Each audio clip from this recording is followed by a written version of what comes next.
유다왕 아사는 자기 어머니 마아가를 태우의 자리, 즉 왕의 어머니의 자리에서 쫓아낼 만큼 과감하고 결단력 있게 종교개혁을 시작합니다. 거침없는 이 개혁을 통해서 유다에서 우상 숭배자들을 몰아내고 또 이방신들과 또 제단들을 무너뜨리고 깨트려 유다와 예루살렘으로 하여금 다시금 정결하고 거룩한 신앙으로 되돌아가게 만들었습니다. 이러한 아사의 결단과 헌신은 솔로몬 말년부터 이어졌던 유다의 영적인 부패함을 청산했던 중요한 기회였고, 그리고 그런 말미암아 하나님께서 귀하게 여기시고 또 아사를 칭찬하셨음을 우리는 볼 수 있습니다. 심지어 그는 르호보암 때 바로왕 시삭에 의해서 빼앗기고 털려버렸던 이 성전의 곡간, 즉 성전에서 드린 모든 은과 금과 또 여러 가지 그릇들을 자기의 그러한 사비로 헌물화해서 충당하는 그러한 열심도 보이게 됩니다. 그래서 오늘 본문 읽었던 16절 바로 윗절에 보면 이러한 15절 9절 이렇게 말씀하고 있습니다. 우리 15절 같이 한번 읽어볼까요? 시작.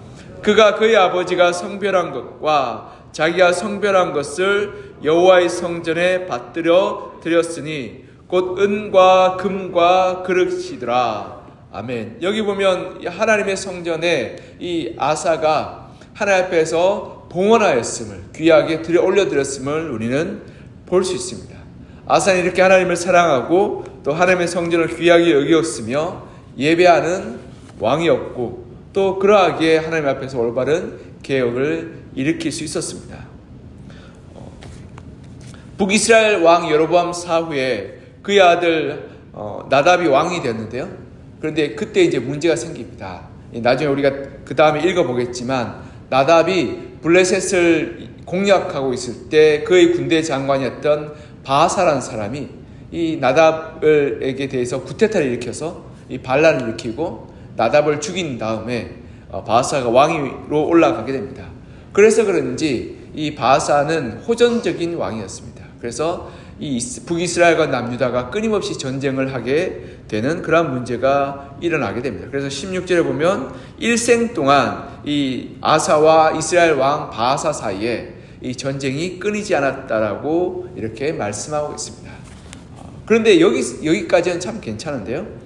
그런데 이러한 가운데 바하사가 유다를 정복하기 위해서 라마에서 요새를 건축합니다. 이 17절 같이 한번 읽을까요? 17절 시작. 이스라엘 왕 바하사가 유다를 치러 올라와서 라마를 건축하여 사람을 유다 왕 아사와 왕래하지 못하게 하려 한지라. 아멘. 여기서 라마를 건축한다고 말하는데요. 라마가 어디냐면 이 라마 나요시라고 해서 이 사무엘의 고향입니다. 이 예루살렘에서요 한 북쪽으로 8km 정도 떨어진 곳이니까 얼마 멀지 않는 곳입니다. 8km면 금방이죠. 8km면 이 남자들이 뛰면 한 30분에서 한 40분이면 갈 수 있는 거리가 8km입니다. 그러니 이 바로 앞에 코앞에 이 북이스라엘의 요새가 생겨나게 되는 겁니다. 그런데 남유다 입장에서는 북이스라엘 왕이 장군 출신이라서 이 호전적이고 싸움에 능한 사람이었습니다. 이 바로 앞에 군대가 있다는 것은 알다시피 지정학적으로 굉장히 위험하고 만약 전쟁이 나게 될 때 이 순식간에 쳐들어와서 이 아사가 만약 피난 가지 못하는 그러한 문제가 일어나게 되는 것입니다. 그러하게 호시탐탐 이 남유다와 예루살렘을 노리겠다는 말이고, 그런 말미암아서 남유다와 예루살렘에 있는 거주민들은 하루도 편히 쉴 수 없는 불안한 날을 보내야 하는 그러한 상황에 놓여 있게 되는 것입니다. 우리나라도 그렇죠. 우리나라도 지금 서울이 38선의 근처에 있기 때문에 늘 전쟁의 위협 가운데 시달리고 있고, 그래서 수도도 밑으로 옮겨야 된다 그러고, 또 그래서 이 육군본부도 밑으로 내려가서 혹시나 전쟁이 나서 피난할 경우나 어려움을 당할 경우에 좀 시간적 여유를 벌어야 한다라고 많은 학자들과 사람들이 입을 모아 이야기하는 것이 바로 여기에 그 이유가 있습니다. 그래서 이 라마의 요새를 건축하는 것은 마치 목에 걸린 가시와 같이 불편한 것이었고 또 위험한 것이었습니다. 그리고 더 나아가 이 더욱 중요한 의미가 있었는데요. 이 본문 17절에 보면 왕 아사와 왕래하지 못하게 사람들이 하려 하였다라고 기록하고 있는데요. 라마는 이 중요한 예루살렘의 요충지를 감시하는 것이었고, 또 원래 이 이스라엘 백성 유다 백성과 이스라엘이 세 개의 중요한 이스라엘을 관통하는 도로가 있었는데요. 첫 번째는 해안도로예요. 지중해 해변을 따라 쭉 올라가는 해안도로가 있습니다. 근데 이 해안도로는 블레셋 사람들이 다스리는 나라를 통과하는 것이었기 때문에, 원래 블레셋 사람들 호전적이고 또한 이 약탈과 노략질을 즐겨하는 해양 민족이었기 때문에 그 땅을 지나다닌다는 것은 굉장히 어렵고 또 불편한 일이었습니다. 그리고 또한 또 한 가지 길이 있었는데요. 이 요단강 동편에 이 고원길, 왕의 대로로 굉장히 넓은 길이 있었습니다. 그 길은 왜 왕의 대로라고 불렀냐면, 애굽이 출전해서 이 다메섹이나 아니면 이 메소포타미아 지역을 정복하러 올라갈 때 그 길로 지나가는 길이었습니다. 왜냐하면 그 길은 대군, 수많은 군인들이 지나갈 만큼 넓고 큰 길이었습니다. 그런데 그 길에 한 가지 문제가 있었는데, 그 길은 아라바 광야와 연접해 있던 가까이 있는 곳이라서요, 온갖 도적과 그리고 강도떼들이 들끓는 곳이었습니다. 그러기 군대가 지나가면 도적과 강도떼들이 함부로 할 수 없어서 이 군대가 지나가기 좋은 길이었지만, 그 길은 이 일반 상인들이 지나가기는 도적과 강도떼들이 들끓는 위험한 길이었고 험한 길이었습니다. 그래서 이스라엘 사람들은 주로 이 족장의 길이라고 했어요. 브엘세바, 헤브론, 예루살렘, 그리고 세겜과 그 갈릴리로 이어지는 그 산지길을 많이 이용했습니다. 이 길이 쭉 올라가는 길이었는데요. 산길을 따라서요. 그런데 오늘 본문에 보면 바사가 라마에 요새를 쌓고 그 길을 막아버렸다라고 이야기하고 있는 거죠. 이로 말미암아서 남유다는 이 북쪽에 있는 이 메소포타미아와 다메섹에 있는 그러한 사람들과 이 거래할 수 있는, 이 상인들이 왕래할 수 있는 길이 막혀버리게 되었던 것입니다. 그렇게 막혀버릴 때 유다는 그 태생적인 상황으로 말미암아서 고사하게 됩니다. 왜냐하면 남유다 지역이 농사하기에는 적합하지 않는 지역이었습니다. 유다 광야와 그리고 그 밑에 있는 그런 아라바 광야가 많이 펼쳐져 있기 때문에 목축은 겨우 할 수 있어도 농사하기에는 땅이 넉넉지 않고 풍성하지 않았기 때문에 이 상거래를 통해서 상인들이 오고 가지 않으면 나라가 고사하는 그러한 어려움에 빠지게 되었던 것입니다. 그러니까 바사가 굉장히 전략적인 장군이었죠. 어떻게 하면 상대방을 정복할 수 있을지를 잘 알고 있는 장군이었습니다. 여러분, 그래서 이 군대에 이런 말이 있습니다. 전투에 실패한 용사는 용서받을 수 있어도 배식에 실패한 용사는 용서받을 수 없다. 이게 무슨 말이냐면, 이 밥 때문에 굉장히 밥이 중요하다는 얘기도 있지만, 이 군대의 가장 중요한 것은 보급입니다. 보급이 떨어지면 아무리 날랜 용사도, 아무리 이 용맹한 사람도 싸울 수 없습니다. 그런데 이 바사가 요새를 딱 틀어막고 이 남유다의 보급을 딱 가로막아 버리니까 남유다가 고사하며 살아날 수 없는 상황에 빠지게 되었던 겁니다. 그게 심각해지면 유다의 국력이 심각하게 떨어지게 되고, 나중엔 전쟁이 나도 이 전쟁을 수행할 수 없는, 왜냐하면 돈도 없고 먹을 것도 없기 때문에 전쟁을 수행할 수 없는 심각한 위기에 빠지게 되었던 겁니다. 이 문제 앞에서 아사는 이 골머리를 앓게 되죠. 나라가 망하게 되고, 이렇게 한 몇 년만 지나면 유다가 북이스라엘에게 흡수되어서 이 통일되게 되겠다라고 그러한 염려와 걱정을 하게 되었던 것입니다. 이러한 점에서 볼 때요, 이 바사가 굉장히 지혜롭고 전략적인데 아사도 참 똑똑한 사람이었던 것 같습니다. 바로 앞에 이 바사가 라마 요새를 짓는 것을 바라보면서 이거 큰일 났다라고 생각하면서 급하게 이 해결책을 구하고 찾았던 것을 볼 때 아사도 영특하고 똑똑한 사람이었던 것 같습니다. 그런데 여기서 문제가 발생합니다. 아사는 남유다에 큰 위기가 발생하고 닥쳐왔음을 깨닫게 되고 직감하게 되면 수년 내로 유다가 북이스라엘에게 멸망당하게 될 것이라고 생각하게 됩니다. 근데 이러한 위기 앞에서 이 해결책을 어떻게 구하느냐에 따라서 믿음이 있느냐 믿음이 없느냐로 판가름 나게 되는 것입니다. 우리 인생 편안하고 잘 나가고 잘 살 때는 그저 신앙생활 잘하는 것처럼 보일 수 있습니다. 우리가 삶이 승승장구하고 사업이 잘 되며 가족들 아무런 문제가 없을 때 신앙생활 잘하는 거 누구나 할 수 있는 거죠. 물론 그런 것도 어렵긴 합니다. 왜냐하면 승승장구 잘 나갈 때 여행 다니고 놀러 다니고 골프 치러 다니고 사람 만나러 다니면서 바빠서 교회 못 나온 사람도 있죠. 그러나 진짜 신앙은 어디에서 나타나냐면 위기와 문제와 어려움에서 나타나는 것입니다. 우리가 정말 위기 앞에서 문제 앞에서 하나님을 믿는 사람이라면 하나님의 방법과 하나님의 길을 따라서 우리가 그 문제를 해결하고자 합니다. 하나님 앞에 기도하고 하나님께 부르짖고 더 간절히 하나님을 찾고 구하며 겸손하게 하나님의 도우심을 구하는 사람이 참된 신앙인의 모습인 것입니다. 그런데 위기와 문제 앞에서 하나님은 어디 있냐라고 소리치며 떠나가는 사람은 진짜 신앙인이 아니었던 거죠.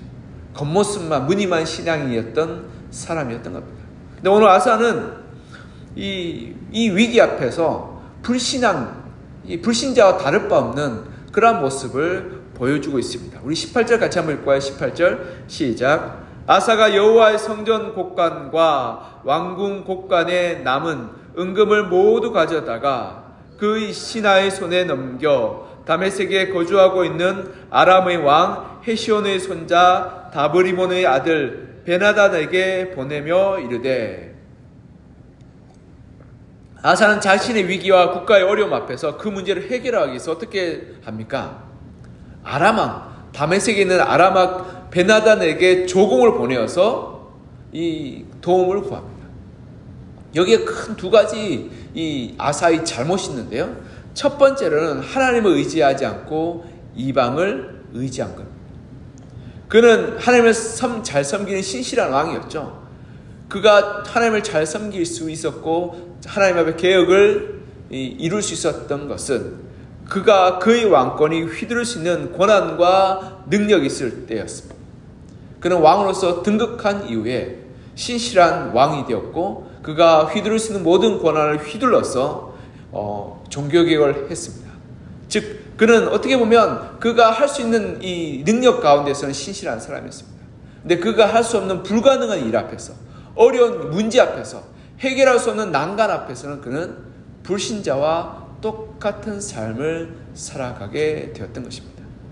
이게 어떻게 된 거냐면 더 강한 자를 의지하고 더 강한 나라를 의지하며 그리고 그로 말미암아서 하나님을 불순종하는 모습을 보여주게 되었던 것입니다.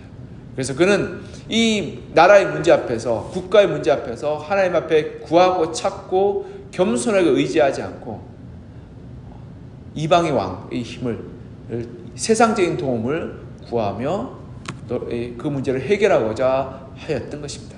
그래서 역대하 16장에 보면 이 구절에 대해서 이 설명을 하고 있는데요.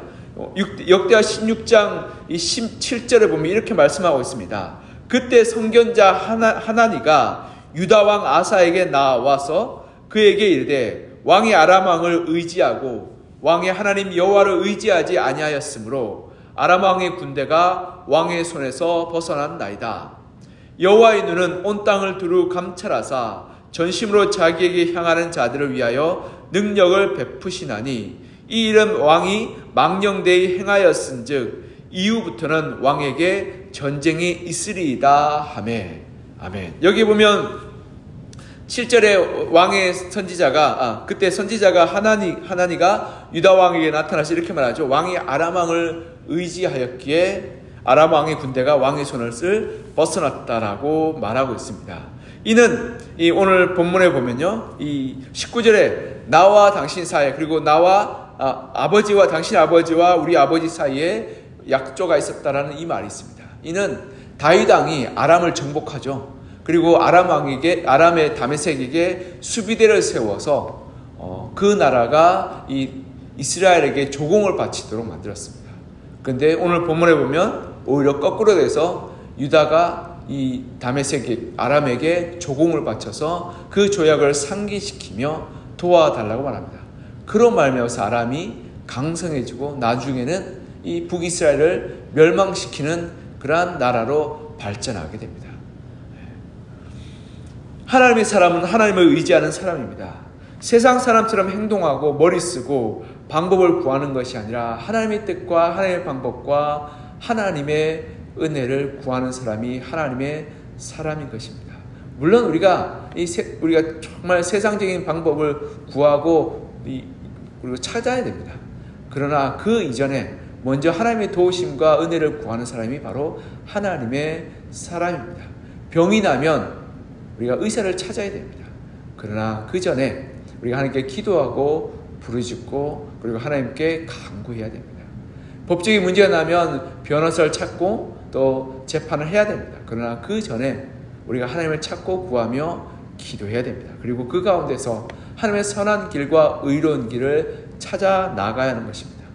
일전에 한 집사님 집안에 큰 법적인 소송이 있었습니다.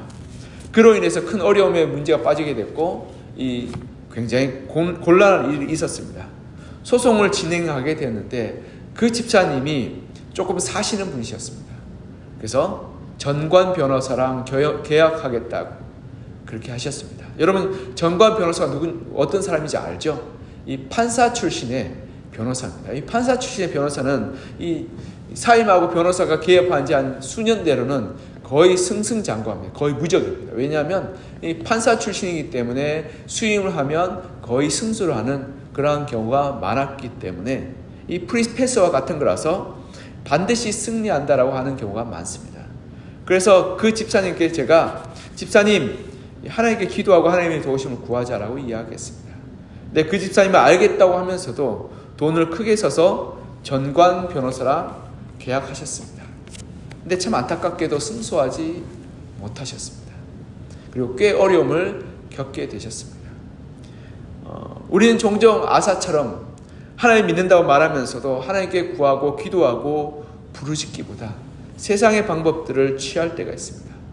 전관 변호사를 쓰고 뇌물을 쓰고 부정한 방법을 사용하여서 문제와 어려움을 극복하고자 합니다. 그런데요, 그것은 하나님이 기뻐하지 않는 일이고 싫어하시는 일입니다. 하나님의 의와 성실과 정직으로 살아가기를 바라십니다.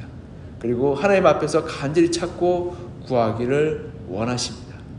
하나님은 사람의 마음을 움직이시고 상황을 변하게 하시는 분이십니다. 그러하게 우리가 당장 지금의 어려움과 문제를 앞에서 하나님을 떠나서 세상 방법을 구하고 찾게 될 때 우리는 신앙을 잃어버리는 잘못된 길로 나아가게 됩니다. 진정한 신앙은 어디서 나타납니까? 우리 삶의 문제와 어려움과 환난 가운데서 진정한 신앙이 세워지게 되는 것입니다. 여러분, 다윗이 위대한 하나님의 사람으로 증명되었던 적은 언제입니까? 그가 고난 가운데 있을 때, 광야에서 도망 가운데 있을 때, 그리고 환난과 공고함 가운데 있을 때 끊임없이 하나님을 의지하고 붙들고 신앙하였기에 그의 신앙이 반석 위에 세워지게 되었고 하나님의 다윗을 귀하고 그리고 사랑스러운 자로 여기지 아니하였습니까? 그러하게 우리 삶의 문제 앞에서 어려움 앞에서 하나님을 굳게 의지하고 기도하고 부르짖는 그러한 하나님의 이 사람, 하나님의 백성이 되어서 믿음으로 달려가 믿음의 그러한 열매 맺는 삶 사시기를 이 시간 간절히 소망하며 축복합니다. 또 한 가지는 우리가 알아야 될 것은 이 아사는 하나님께 바친 재물을 마치 자기 것처럼 여겼다는 것입니다. 여러분, 우리가 하나님께 드리는 헌물은 하나님 겁니다. 그러하게 그 헌물이 우리의 것이 아님을 우리가 기억하며 그것을 위해서 우리가 내 것이라고 본전 생각하지 않았으면 좋겠습니다. 예를 들어 우리가 하나님께 드리는 감사의 예물이나 11조나 그런 목적헌금 같은 걸 내 것이라고 생각하지 말고 이거 하나님께 드린 것이라고 생각하면서 하나님께 내어드리게 될 때 그로 말미암아 하나님의 은혜와 복을 누릴 수 있게 되는 것입니다. 하나님의 곡간을 채웠던 아사는 하나님의 곡간을 다시금 털어서 그것으로 조공을 바치게 됩니다. 여러분, 우리가 드리는 하나님의 드리는 헌물과 헌신이 내가 바쁘고 내가 힘들고 내가 공고하다고 말미하면서 내 마음대로 유용하게 될 때, 내 뜻대로 하게 될 때 오히려 우리의 신앙이 잃어버리게 되는 것입니다. 예를 들어서 11조는 하나님의 것입니다. 나의 소유와 나의 모든 것이 하나님으로부터 말미암는 믿음의 고백인 것입니다. 근데 우리가 잘 나가고 돈 잘 벌 때는 11조를 잘 드리다가 우리가 공부하고 경제가 좀 어려울 때 11절 우리가 등한히 하나님 내가 돈이 없어 도저히 못하겠습니다 고백하는 것은 우리 믿음을 하나님 앞에 올바르게 고백하지 않는 것입니다. 내가 가난해도 내가 부유해도 내 삶의 주인이 하나님을 고백하는 것이 바로 이 헌금에 달려있는 것입니다. 여러분 우리의 삶의 주인은 하나님이십니다. 여러분 내가 1,000원을 벌어도 그 1,000원의 주인은 하나님이시며 내가 100만 원을 벌어도 그 100만 원의 주인은 하나님이신 것입니다. 이것을 인정하지 않을 때 우리의 믿음은 자라지 않습니다. 왜냐하면 내 삶의 주인이 하나님이심을 올바르게 고백하고 인정할 때만이 비로소 하나님 우리 삶의 주인 되셔서 우리의 삶의 필요를 채워주시고 은혜를 베풀어 주시며 함께하여 주시기 때문에 그렇습니다. 그러하게 우리 삶의 주인이 하나님이심을 날마다 고백하며 하나님의 앞에서 믿음으로 나아가 하나님과 열매 맺는 그러한 믿음의 삶 사실은 여러분과 저가 되기를 이 시간 간절히 소망하며 축복합니다. 기도하겠습니다. 사랑과 은혜가 풍성하신 하나님 아버지, 오늘 열왕기상 말씀을 통해서 아사가 자기의 인생의 위기 가운데서 어려움 가운데서 고난 가운데서 하나님을 의지하지 못하고 이방의 도움을 구하였으며 다른 나라의 왕의 그러한 도움을 구하였던 것을 보게 됩니다. 그는 그가 잘 나가고 그가 승승장구할 때는 하나님을 잘 섬기는 것처럼 보였지만 그 삶의 문제와 어려움과 고난 가운데서 결국 하나님을 붙들지 못하고 하나님을 의지하지 못하고 결국 이방 나라의 군사력과 힘을 의지하여서 그 문제를 해결하고자 하였던 것을 보게 됩니다.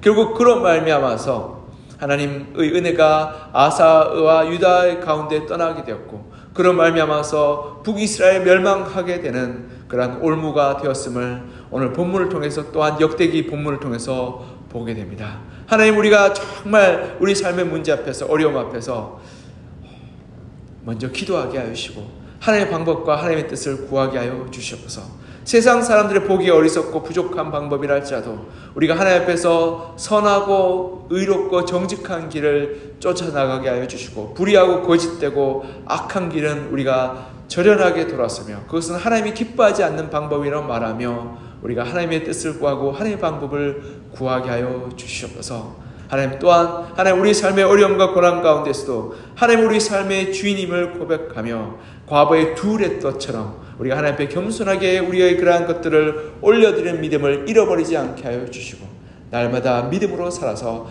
하나님의 것을 하나님의 것으로 그리고 정말 하나님의 그러한 영광 돌려 마땅히 하나님께 올려드리는 믿음으로 살게 하여 주셔서 우리 주님께서 말씀하셨던 것처럼 가이시할 것은 가이시할 것으로 그리고 하나님 것은 하나님 것으로 올려드리라고 말씀하시는 그 고백처럼 하나님 우리도 하나님 것을 마땅히 올려드리는 그러한 믿음으로 살게 하여 주시고 우리가 우리의 것을 챙기고 우리 어렵다고 해서 우리 중심으로 살아가는 그러한 잘못된 신앙으로 살지 않게 하여 주시옵소서. 우리의 삶의 주인이 하나님이심을 고백합니다. 우리 삶의 모든 길들을 인도하시는 분이 하나님이심을 고백합니다. 그러기에 우리가 날마다 믿음으로 살게 하시고 우리의 행동과 우리의 소유와 우리의 모든 시간 위에서 하나님을 섬기고 봉사하고 따르고 헌신하는 믿음으로 살아서 하나님께 믿음의 영광 돌리고 하나님께 믿음의 고백을 올려드리는 그러한 거룩한 주의 백성으로 살게 도와주시옵소서.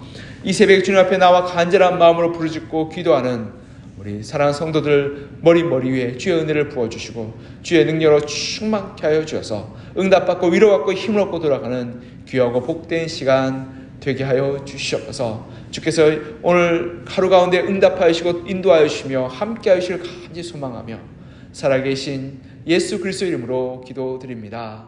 아멘.